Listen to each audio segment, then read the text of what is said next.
না জানি আর কত মানুষ মরলে পরে এদেশের মানুষ স্বাধীনতা পাবে। কি হলো? স্বাধীনতা? কখনোই না। আচ্ছা, স্কুলে আমাদের কি শিখায়? পড়ালেখা করে জীবনে কি করব তা শিখায়, গোলামি শিখায়, তাই তো? পড়ালেখা করে জীবনে কি করবা তা শিখায়, বরঞ্চ শেখানো উচিত তুমি তোমার জীবনে কি করতে চাও। হ্যাঁ, তোমার না স্বপ্ন ছিল আর্মি হওয়ার, তুমি কি তা হইতে পারছো? টাকা চাইছিল, দিতে পারি নাই। কিন্তু গার্মেন্টসে এখন একটি ভালো পজিশনে কাজ করি। দেখো পৃথিবী কতটা বড়।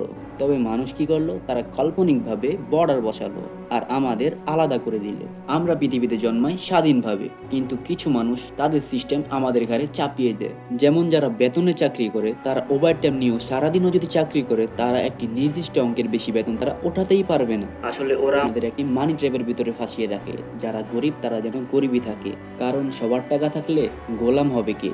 তার মানে কি সরকার আমাদের স্বাধীনভাবে থাকতে দেয় না? হ্যাঁ, দেয় তো, তবে আমাদের না।